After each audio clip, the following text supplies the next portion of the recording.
우리 함께 말씀 봉독하겠습니다. 신약성경 요한일서 3장 16절에서 24절까지 말씀입니다. 요한일서 3장 16절에서 24절까지 말씀 우리 한 목소리로 같이 봉독하겠습니다. 그가 우리를 위하여 목숨을 버리셨으니 우리가 이로써 사랑을 알고 우리도 형제들을 위하여 목숨을 버리는 것이 마땅하니라. 누가 이 세상의 재물을 가지고 형제의 궁핍함을 보고도 도와줄 마음을 가지면 하나님의 사랑이 어찌 그 속에 거하겠느냐. 자녀들아, 우리가 말과 혀로만 사랑하지 말고 행함과 진실함으로 하자. 이로써 우리가 진리에 속한 줄 알고 또 우리 마음을 주 앞에서 굳세게 하리니, 이는 우리 마음이 혹 우리를 책망할 일이 있어도 하나님은 우리 마음보다 크시고 모든 것을 아시기 때문이라. 사랑하는 자들아, 만일 우리 마음이 우리를 책망할 것이 없으면 하나님 앞에서 담대함을 얻고 무엇이든지 구하는 바를 그에게서 받나니, 이는 우리가 그의 계명을 지키고 그 앞에서 기뻐하시는 것을 행함이라. 그의 계명은 이것이니 곧 그 아들 예수 그리스도의 이름을 믿고 그가 우리에게 주신 계명대로 서로 사랑할 것이니라. 그의 계명을 지키는 자는 주 안에서 거하고 주는 그의 안에 거하시나니, 우리에게 주신 성령으로 말미암아 그가 우리 안에 거하시는 줄을 우리가 아느니라.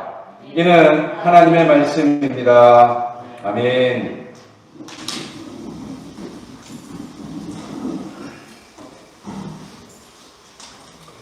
지난 한 주간 잘 지내셨습니까?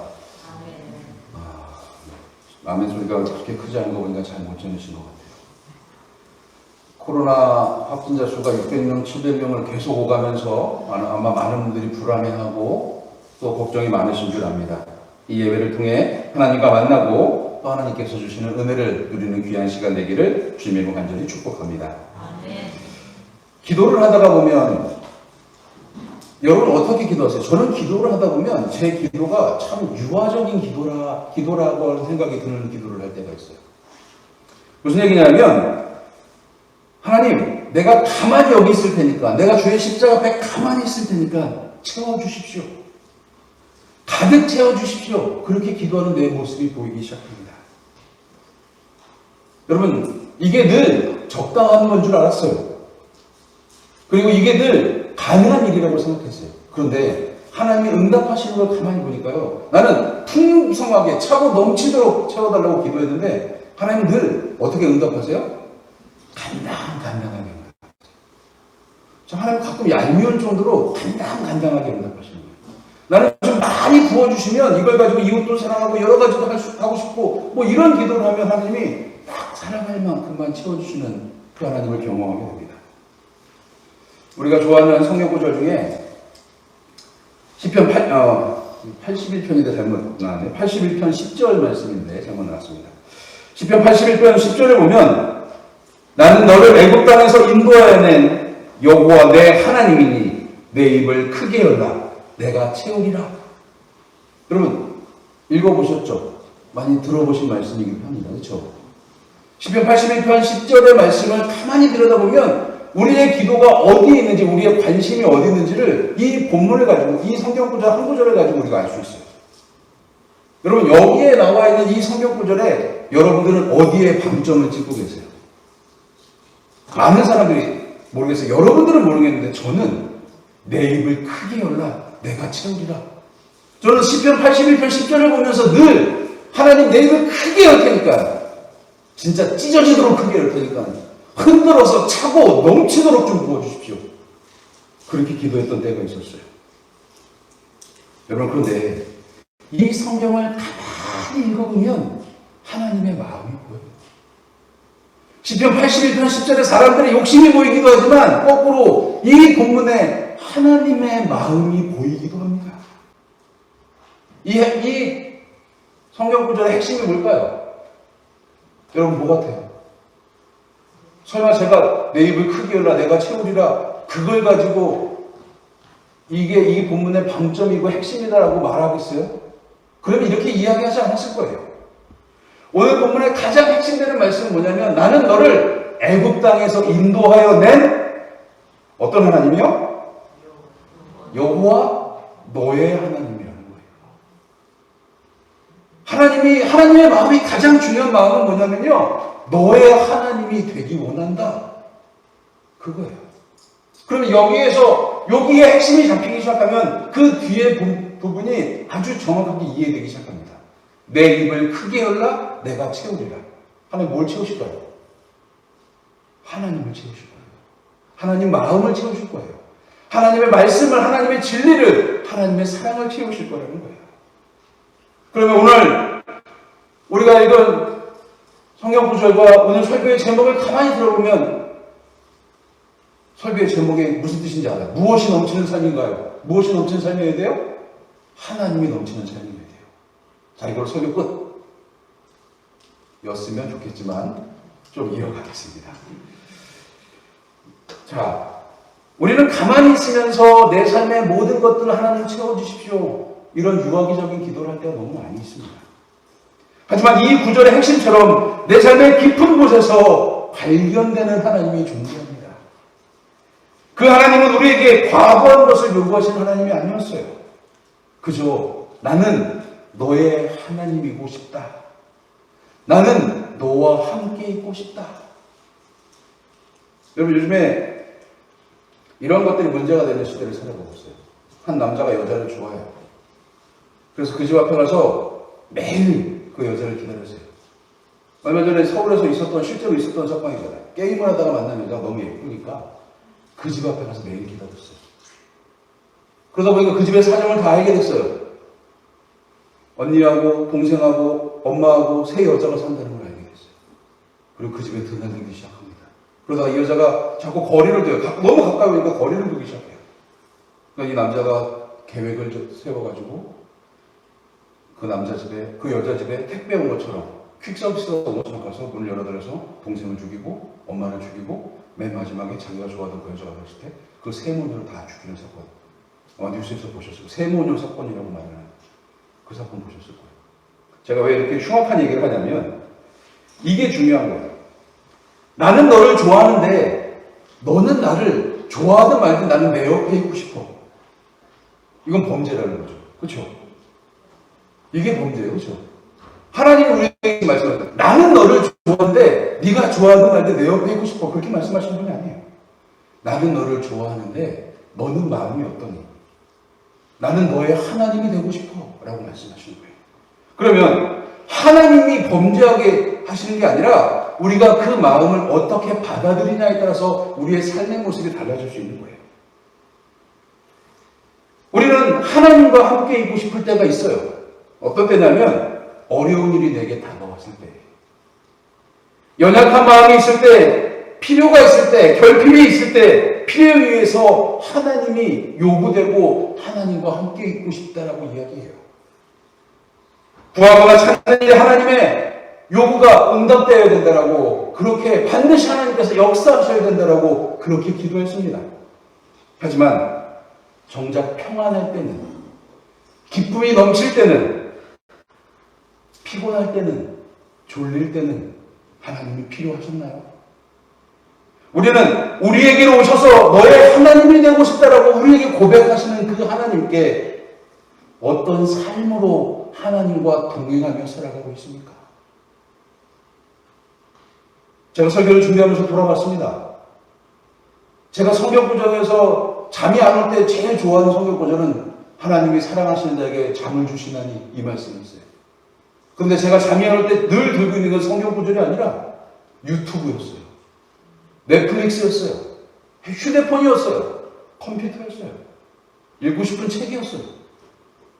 여러분 그러다가요, 제가 잠이 너무 안 올 때 성경책을 폈습니다. 어떻게 됐을까요? 잠이 쏟아지기 시작하는데요. 그렇게 단잠을 잘 수가 없는 거예요. 성경 2장도 안 읽었는데 잠이 쏟아져갖고 막 성경책에 코를 박고 그냥 침을 질질 흘리면서 하는 잘못을 발견하는 거예요. 여러분, 우리에게 오셔서 우리의 하나님 되기 원하시는 그 하나님의 고백을 내가 어떻게 받아들이는지 생각해 보세요. 필요에 의해서 내가 필요할 때만 요구가 되는 하나님이 아니라 내가 불필요할 때, 내가 평안할 때, 내가 즐거울 때는 기억나지 않는 하나님으로 기억되고 있지 않습니까? 하나님이 우리의 하나님이 되시기 위해서 아주 놀라운 결단을 하셨어요. 그것은 십자가를 세우시는 일이었습니다. 그 십자가는 예수께서 생명을 버리시며 우리에게 새로운 생명을 주기 위해 주어진 십자가였습니다. 그리고 또 그 예수의 은혜 가운데, 그 십자가 가운데 우리에게 주어진 하나님의 놀라운 사랑은 여전히 나는 너의 하나님이고 싶다라고 하는 것이었습니다. 우리는 허물과 죄로 인해서 스스로 하나님의 생명을, 하나님이 주신 생명을 버린 사람들이었어요. 예수께서 그 생명을 주심으로써 우리는 구원이라는 것을 얻게 되었습니다. 여러분, 그런데 이 구원이라고 하는 은혜를 여러분들은 어떻게 경험하셨어요? 첫 번째는 깨달아서, 들어서, 이해돼서 알았을 거예요. 그런데 이 구원은 깨닫고 듣고 이해돼서 아는 것이 아니라 사랑을 경험하고 구원을 경험하는 삶을 살아야 돼요. 구원은 머리로, 눈으로, 느낌으로 아는 것이 아니라 경험되어져야 된다는 거예요. 여러분, 많은 학자들이 이야기하는 가장 대표적인 얘기가 뭐냐면 이해 안 되는 부분은 소리내서 읽어라라고 하는 부분이 있어요. 여러분, 이해 안 될 때는 소리내서 읽어야 된대요. 여러분, 이게 중요한 게 뭐냐면요, 눈으로만 읽고 머리로만 읽는 그 책이 아니라 소리내서 읽으면 귀로 한번 들리기 시작합니다. 그게 무엇이냐면 내 신체로 경험되기 시작합니다. 거기서 더 이해 안 되면 어떻게 돼요? 그때는 쓰는 거예요. 손으로 경험하는 거예요. 여러분, 귀로 듣고 손으로 경험한 것은 잊혀지지가 않는다는 거예요. 여러분, 한번 보세요. 오늘 내 삶에 하나님이 세우신 그 십자가가 눈으로 이해되고 머리로 이해되고 느낌으로 알아지는 십자가가 아니라 내 삶으로 경험되고 만나지고 체험되는 십자가가 되어야 된다는 거예요.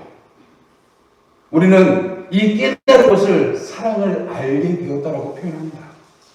성경에서 말하는 안다는 것은요, 지식으로 아는 것을 말하는 게 아니에요. 머리로 알고 느낌으로 아는 것을 말하는 게 아니에요. 그 능력을 경험하는 거예요. 예수께서 생명이 없는 자들에게 생명을 주셨습니다. 사랑을 깨닫지 못하는 자들에게 사랑을 주셨어요. 그리고 오늘 본문에서 뭐라고 말씀하시냐면요, 형제에게 부족한 것이 있으면 나눠줄 줄 알아야 된다고 말씀하십니다. 형제의 궁핍함을 보고도, 형제의 결핍을 보고도 채워주지 않는 자는 하나님 사랑을 모르는 자라고 말씀하시는 거예요. 여러분, 오늘 이 시대 속에 형제의 결핍과 형제의 궁핍을, 이웃의 결핍을 눈으로 보고 그냥 이해만 해서는 안 된다는 거예요.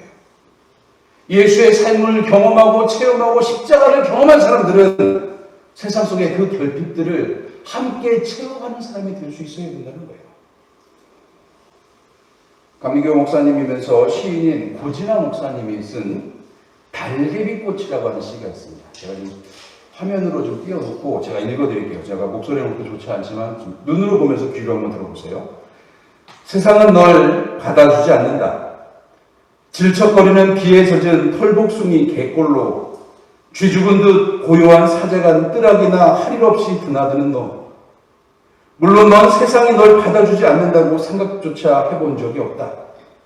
불구의 영혼은 왜 세상에서 향기로운 살구김의 꽃이 될 수 없는지 이해하지 못하는 너는 무리지어 피어있는 하늘빛 달개비 꽃들은 배치 같은 눈웃음을 흘리고, 뭐 좀 이해하기 어려운 시예요. 그런데 이 시가 제가 보니까 감리교 그 교단지에 그 장애인 주일에 소개가 되더라고요. 그래서 이게 무슨 얘기야? 너무 어려운 거예요, 시가.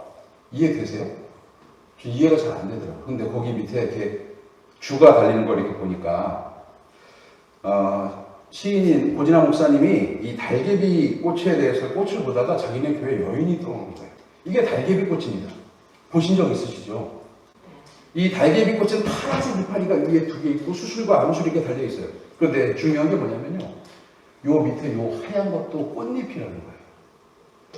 화려한 2개의 파란색, 노란색 수술과 하얀색 암술이 이렇게 달려있는 그런 모습 속에 밑받침을 하고 있는 하얀색, 그것도 꽃잎이라는 거예요. 그래서 식물학자들이 이 달개비꽃을 보고 뭐라고 얘기를 하냐면요. 장애꽃이라고 얘기한대요. 정상적이지 않은 꽃이라고 이야기한다는 거예요. 왜 이 고진아 목사님이 시를 쓰면서 이 달개비꽃을 보면서 이런 시를 썼냐면 자기네 교우 중에 시집을 갔다가 소방 맞고 돌아와가지고 정신지체로 살아가는 여인이 한 명 있대요. 근데 이 여인이 하는 일이 뭐냐면요. 집에서 아침 먹고 나와서 교회 마당에 놀다가 목사님 탓택에 교회 마당에 있는 누렁이 한 마리를 끌어안고 하루 종일 그 누렁이랑 비가 오나 눈이 오나 코를 비비고 입을 맞춰 끌어안고 뒹굴뒹굴 부르고 있는 거예요. 여러분 보세요. 여러분들 주변에 그런 분이 있다면 여러분 어떻게 하시겠어요? 고진아 목사님 매일 사택들의 교회 마당에 사제관을 할 일 없이 드나드는 그 여인을 보면서 이 시를 쓰기 시작하는 거예요. 한 장애인의 아픔을 보고 처연하게 바라보는 이 시인의 화두는 이겁니다. 세상은 널 받아주지 않지만 불구의 영혼은 왜 세상에서 향기로운 살 부비는 꽃이 될 수 없느냐? 이 화두를 던지는 거예요. 이 여인이 왜 이렇게 됐을까요? 무슨 연유로 소박을 맞고 시집을 갔다 쫓겨나서 친정으로 돌아왔는지는 알 수 없습니다만 이 여인에게 분명한 결핍이 있습니다. 그 결핍을 받아주는 존재가 세상에 없는 거예요. 교회 와서도 자기랑 놀아줄 사람이 없으니까 자기 결핍을 채워줄 사람을 그 하나님을 만나지 못하니까 결국 사제관 마당에서 누렁이랑 끌어안고 하루 종일 입을 맞추고 코를 비비면서 그렇게 살아가고 있는 거예요. 저는 이 시를 읽다가 이 시의 해석을 쭉 읽다가 그런 생각이 들었어요. 우리 주위에 아니 우리 교회에 이 자매가 오면 나는 어떻게 할 것인가? 우리는 남의 결핍을 보고 남의 궁핍함을 보고 내 감정을 크게 소모하는 것을 어려워합니다. 내 감정을 소모하는 것이 안 될 것이라고 단정지어서 이야기합니다. 하지만 주님은 다르셨어요. 주님은 우리의 결핍, 특히 우리의 죄의 결핍이라고 하는 가장 중요한 이 문제를 해결하기 원하셨어요. 시집을 갔다가 어떤 연유에 소화받았는지 모르지만 정신지체가 되어서 매일 교회에 누렁이나 끌어안고 살아가는 그 여인에게 하나님은 그 여인이 상관없지 않다는 것을 보여주게 하시고 시인에게, 목사에게 그 마음을 부어주셨습니다. 그리고 그 여인과 함께 하라는 마음을 주셨어요.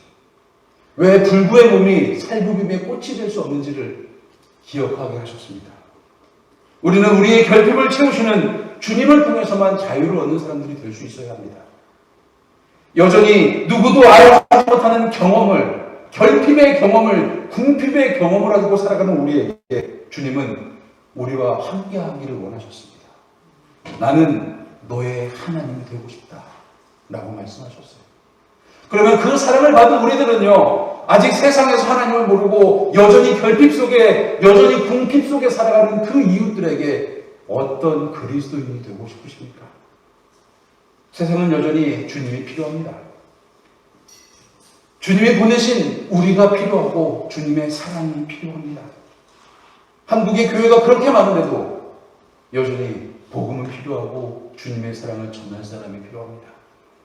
지금 내 삶에 무엇이 넘치는지 한번 생각해 보세요. 우리가 그토록 기도하던 흔들어 차고 넘치도록 부어달라고 하는 그 기도에 하나님은 여전히 우리에게 뭐라고 말씀하시는지 한번 주목해 보세요. 나는 그래도 너의 하나님이 되고 싶다라고 말씀하십니다. 하나님의 사랑이 내 삶에 흔들어 차고 넘치도록 흘러내리고 있습니다. 내 삶에 나를 여전히 사랑하시는 아버지 되신 하나님의 사랑이 그리스도 되신 예수의 은혜가 내 삶에 차고 넘치고 있다는 거예요. 그래서 주님은 오늘 본문에서 뭐라고 말씀하셨냐면요. 말과 혀로만 사랑하지 말고 행함으로 사랑하라고 말씀하십니다. 옆에 있는 거 한번 보세요. 사랑해. 그렇게 말하는 거랑 꼭 끌어안고 사랑해라고 말하는 거랑 뭐가 다를까요? 우리는 이미 그 사랑을 경험한 사람들이에요. 나를 위해 십자가를 세우신 하나님의 사랑을, 나를 위해 목숨을 내어주신 예수 그리스도의 사랑을 경험한 사람들입니다. 이제 그 넘치는 은혜와 사랑을 가지고 세상으로 이웃에게 주님이 보내시는 곳에 서 있을 수 있어야 한다는 거예요. 지난 주간에 한 목사님을 만났는데 그 목사님이 그 얘기하더라고요. 이 목사님 사진 찍는 게 취미인데 얼마 전에 이제 봄이 오기 전에 늦겨울에 산에 이렇게 올라갔대요. 사진기를 들고 산에 올라갔는데 산 중턱에 있는 밭에 이렇게 보니까 허수아비가 서 있더래요. 근데 이 목사님이 허수아비를 보고 지나가다 보니까 그 허수아비가 자기 모습 같더래요. 눈이 내려서 하얗게 아무도 없는 그 설원의 허수아비 하나가 작년 봄에 주인이 씌워준 모자를 쓰고 주인이 그려준 표정을 하고 주인이 입혀준 옷 한 벌을 입고 어디서 구했는지 모르는 노끈으로 허리띠를 묶고 여전히 하늘을 가리키고 이러고 서 있더라는 거예요. 그 모습이 마치 자기 같다는 거예요. 저는 그 얘기를 듣고 굉장히 큰 감동을 받았습니다. 말과 힘으로만 사랑하지 말고 진실함으로 행함으로 사랑하라고 말씀하신 그 주님께서는 우리가 주님이 원하시는 곳에 서 있기를 원하셨어요. 주님이 보내신 그곳에 주님이 주신 이 옷을 가지고 주님이 주신 표정을 가지고 주님이 주신 감정을 가지고 그곳에 서 있으라고 부탁하고 당부하고 계십니다. 이제 넘치는 그 은혜와 사랑을 경험한 우리들은 주님이 보내신 곳에 서 있을 수 있는 사람들이 되어야 합니다. 그러기 위해서 우리의 제일 중요한 조건은 진리 안에 거하는 거예요. 여러분, 진리 안에 거한다는 것은 무엇일까요? 어떻게 우리 안에 하나님의 진리가 있음을 알 수 있을까요? 진리를 원한다는 것은 세상의 지식을 말하는 말장난처럼 보여요. 철학자들이 말하는 그 진리는요, 시대와 상황과 환경에 따라서 언제든지 바뀔 수 있는 것들이었어요. 내 안에 진리가 있다면 그 진리에 대한 확신으로 나는 그것을 그 진리를 향한 소신 있는 행동을 하는 사람들이 될 수 있어야 합니다. 여러분 안에 진리가 있습니까? 여러분 안에 가지고 있는 진리는 무엇입니까? 내 안에 있는 진리는 먼저 예수 그리스도의 사랑을 알게 된 진리예요. 내 안에 있는 진리는 여전히 나의 하나님이 되고 싶은 아버지 하나님의 사랑에 대한 진리입니다. 그 삶 속에서 진리 안에서 거할 때 우리는 확신이라는 얘기를 합니다. 오늘 보면 21절을 보면 진리 안에 거하는 자들을 하나님께서는 책망하지 않으실 거라고 말씀하십니다. 하나님의 일과 형제의 일을 그 사랑을 실천하는 성도들에게 때로는 실수하고 자책할 일이 생깁니다. 더욱더 사랑하지 못함을 자책하고 여전히 마음속에 이기심을 자책합니다. 그러나 하나님께서는 사랑을 실천하는 자들에게 부족함을 먼저 아시는 용기를 주시는 분이라는 거예요. 이어지는 22절 말씀을 좀 볼게요. 22절 말씀 보면 더 나아가 그의 부족함을 채워주시는 분이 계신다는 거예요. 말씀에 지혜와 총명을 더하신다는 하나님의 진리입니다. 그래서 우리가 그 진리 안에 거해야만 합니다. 우리는 사랑이 결핍되었다가 십자가의 사랑으로 사랑을 회복한 사람들입니다. 하지만 십자가의 은혜가 아닌 우리의 방법으로 세상을 살아가려고 하는 교만함이 여전히 내 안에 존재해요. 그래서 우리는 이웃을 사랑하는 방법과 이웃을 사랑하는 지혜를 진리 안에서 발견하고 하나님의 지혜, 곧 십자가와 예수 그리스도의 사랑의 방법을 선택하는 사람들이 될 수 있어야만 합니다. 예수께서 우리에게 여러 가지를 가르치셨어요. 성경을 보면 예수의 가르침은 수도 없이 많은 것처럼 보여요. 하지만 주님께서 아주 간단명료하게 우리에게 새 계명을 주신다고 말씀하십니다. 새 계명을 너희에게 주노니 서로 사랑하라. 내가 너희를 사랑하는 것 같이 너희도 서로 사랑하라. 요한복음 13장 34절의 이 말씀을 아주 명확히 기억해야 됩니다. 여기서 서로 사랑하라고 하는 이 계명 속에 언급된 모든 진리가 등장하는 겁니다. 하나님께서 우리를 사랑하신 것 같이, 예수께서 제자들을 사랑하신 것 같이 그 사랑을 받은 자들은 사랑할 줄 아는 사람이 되어야 된다는 거예요. 우리 다시 한번 옆에 있는 분들을 보세요. 예배 시간이지만 손을 꼭 붙잡고, 자리가 거리가 멀면 좀 다가가셔서 손을 꼭 붙잡고 내가 주 안에서 당신을 사랑합니다 라고 한번 고백하는 시간 좀 가졌으면 좋겠어요. 왜 이렇게 내외하고 계시죠? 다 사랑하지 않으시는군요, 옆에 있는 분들은. 네. 손을 꼭 붙잡고 내가 당신을 사랑합니다. 좀 멀리 있으면 말로라도 내가 당신은 주 안에서 사랑합니다 라고 고백했으면 좋겠습니다. 네. 우리는 주님이 주신 계명을 가지고 서로 사랑하는 사람들이 되어야 돼요. 그런데 우리는 사랑하기보다는 다툴 때가 너무나 많아요. 저는 주간에 집사람하고 아주 사소한 일로 다투게 됐습니다. 이게 물론 제가 다툰다 해서 뭐 집어던지거나 뭐 과거에 그랬지 몰라도 요즘 그러지 않아요. 요즘 무서워서 축소도 못해요. 그런데 이렇게 다투다 보니까 자녀 교육이 안 좋을 것 같아요. 또 한 가지는 이 다투는 소리가 창밖을 넘어가면, 요즘에 더우니까 창을 좀 열어놓을 때가 있거든요. 창밖을 넘어가면 목사도 싸우는구나 이런 소문이 날 것 같은 거예요. 그래서 집사람하고 합의를 봤습니다. 감정이 격해지면 입으로 욕하지 말고 눈으로 욕하자. 기다렸어요. 언젠가 감정이 내가 격해질 날이 올 거다. 금요일날 둘이 얘기하다가 감정이 격해졌어요. 눈을 부릅뜨고 위아래로 그냥 그 사람을 훑어보면서 아주 눈으로 심하게 욕을 했습니다. 그렇게 눈을 가지고 심하게 욕하기 시작하니까요, 서로 쳐다보다 웃음이 터지기 시작하는 거예요. 이게 분명히 감정이 격해져서 싸우는데 웃기기 시작하는 거예요. 싸움이 될까요? 안 될까요? 안 돼요. 집에 가서 한 번씩 해보세요.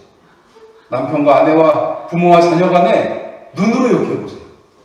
싸움이 안 되더라고요. 가족 간에도 이렇게 서로 사랑하기 어려워서 입과 눈으로 심하게 욕하는 세상을 살아가고 있어요. 하지만 주님은 좀 다르셨어요. 아니, 아주 많이 다르셨어요. 예수의 사랑은 자신을 비워 죄를 채우시는 사랑이었습니다. 예수처럼 사랑할 때 성도들은 그 사랑을 배울 수 있게 됩니다. 그 배움은 진리가 되어서 성도에게 구원의 확신을 주게 됩니다. 그래서 하나님은 나누어주는 자에게 분명히 더 채우실 거예요. 분명히 기억하세요. 누군가의 결핍을 보고 그에게 나의 주머니에 있는 것을, 내 삶에 있는 것을 나누어줄 때 하나님 그 사람을 더 채우실 거예요. 이 정도 되면 아멘 한번 나올 줄 아는데, 이러면 또 짜고 치는 것 같지만 그래도 한 번 더 얘기할게요. 누군가의 결핍을 보고 내 주머니에 있는 것을, 내 삶에 있는 것을 내어줄 때 하나님은 그 마음에, 그 삶에 더 많이, 더 놀랍게 채우실 줄 믿습니다. 이것이 우리가 나의 하나님 된 하나님과 살아가는 지혜로운 것입니다. 영화 배너의 배너 보셨죠, 영화? 배너의 가장 압권인 장면이 어디예요? 맨 마지막에 경주하는 장면이잖아요. 마차 경주하는 장면이잖아요. 이 장면을 찍기 위해서 배너 역을 맡은 찰스 헤스턴이 열심히 마차를 모는 말을 모는 것을 연습을 했대요. 그리고 촬영 당일날 촬영장에 도착했더니 윌리엄 와일러 감독이 그에게 다가와서 찰스 헤스턴, 말 타는 것 좀, 마차 모는 것 좀 연습했어? 그랬더니 네, 연습을 열심히 했어요. 그런데 제가 1등 할 줄 모르겠습니다. 그때 와일러 감독이 뭐라고 얘기하냐면, 걱정하지 마요. 1등은 내가 시켜줄게. 왜요? 각본에 배너가 1등이거든요. 그 영화 보면 모함이 있고 부딪히고 부서지고 다 날아가고 진짜 그 마차를 가지고 1등 한다는 게 신기할 정도로 마지막에 그렇게 영화가 끝나잖아요. 여러분, 저는 그 영화를 볼 때마다, 요즘에도 가끔 배너가 TV에서 보여주더라고요. 그 영화를 볼 때마다 일부러 맨 끝 장면만 찾아서 봐요. 그 장면이 너무 감동인 거예요. 우리는 이 세상에서 하나님의 각본이 정해진 삶을 살아가는 주인공이 될 수 있어야 됩니다. 각본을 쓰시고 연출하시고 모든 것을 주관하시는 감독 되신 하나님이 우리와 함께하고 계신다는 거예요. 결과가 정해진 1등이 아니에요. 하나님이 함께 하시는, 나의 하나님 되시는 하나님과 함께 살아가는 각본이 되어야 됩니다. 여러분, 그렇다고 한다면 우리는 그 하나님의 마음을 어떻게 채우고 살아가야 될까요? 지난주부터 우리는 이웃사랑 헌금이라는 것을 시작했어요. 우리 규모로는 상상하기 어려운 액수를 헌금할 거예요. 나눠주기 위해서. 누가 누굴 돕냐고요? 이 어려운 시기에 이 조그만 교회가 누구를 돕냐고 그런 마음을 가지시고 계실지 몰라요. 여러분, 그런데 각본은 하나님이 쓰실 거예요. 이웃의 결핍을 보고 이 이웃사랑 헌금을 처음 시작하게 된 필리핀 깜맹 공동체의 결핍을 보고 그 교회의 행함을 보고 저는 도저히 가만히 있을 수가 없었어요. 그 선교사님이 저한테 부탁하는 게 한 번도 없으신 분인데, 조 목사 부탁 한 번만 할게. 우리 교회 좀 도와줘라. 100만 원만 있으면 30가족이 보름 먹을 쌀을 나눠줄 수 있다. 제발 좀 도와줘라. 전화를 끊고 한참 생각했어요. 오죽하면 20살 가까이 차이 나는 나한테 전화해서 저렇게 부탁을 할까? 염치를 불구하고 체면을 불구하고 저렇게 부탁하는 저 선교사의 마음은 어떤 마음일까? 교회를 정말 사랑하고 교회들을 정말 사랑하고 그 빈민 공동체를 그 사랑하는 마음이 전해지기 시작했어요. 근데 그 묵상이 계속해서 이어지다 보니까 그것이 머리에서 떠나지 않다 보니까 하나님의 마음이 어떤 건지 알게 됐어요. 여러분, 힘들고 어려운 시기입니다. 하지만 내가 쓸 수 있는 돈, 외식 한 번 덜하고 5만 원, 10만 원만 여러분들의 마음을 모아주신다면 우리 교회 그 일을 능히 하고 하나님께서 각본 짜고 연출하고 세우신 그 드라마의, 그 영화의 주인공으로 설 수 있게 되는 거예요. 주님은 우리의 죄의 결핍, 사랑의 결핍에서 우리를 구원하시고 여전히 너의 하나님이 되고 싶다라고 말씀하십니다.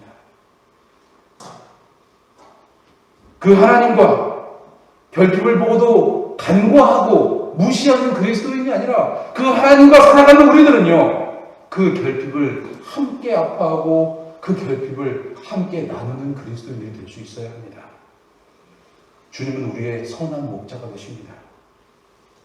그저 양털이나 고기, 우유를 탐하는 그 목자가 아니라 쉴만한 물가로 푸른 풀밭으로 인도하신다고 분명히 약속하셨어요. 흠 많은 나를, 약한 나를, 욕심 많은 나를 용납하시고 여전히 나의 하나님이 되기 원하시는 그 하나님을 바라보시기 바랍니다. 이제 우리가 우리에게 주신 넘치도록 부으시는 하나님의 사랑을 가지고 세상으로 나가야 될 시간입니다. 이 시작하는 한 주, 우리 아름다운 가족 모두가 하나님의 사랑을 품고 넘치도록 채워주시는 하나님의 사랑을 경험하며 세상으로 이웃에게 나가는 우리 아름다운 가족들 되기를 소망합니다. 그래서 여전히 죄로, 아픔으로, 상처로, 외로움으로 결핍을 경험하고 있는 이웃들에게 나의 하나님 된, 나의 아버지 된 하나님을 자랑하는, 보여주고 나눠주는 우리 아름다운 가족 모두가 되기를 주님의 이름으로 간절히 축원합니다. 기도하겠습니다. 하나님 감사합니다. 우리의 죄의 결핍, 마음의 결핍, 욕심과 탐욕의 결핍에서 구원하시고 여전히 사랑하시니 주님께 감사와 영광을 돌립니다. 이제 우리의 하나님이 되셔서 우리에게 넘치도록 부으시는 사랑과 은혜를 가지고 세상으로 이웃에게 나아가기 원합니다. 주님, 우리와 함께하여 주옵소서. 주님, 우리를 인도하시고 우리에게 지혜를 더하여 주옵소서. 이 한 주 우리가 만나는 모든 이들의 주님 사랑을 전하게 하시고 우리를 도우시고 인도하실 예수님의 이름으로 간절히 기도드렸습니다. 아멘.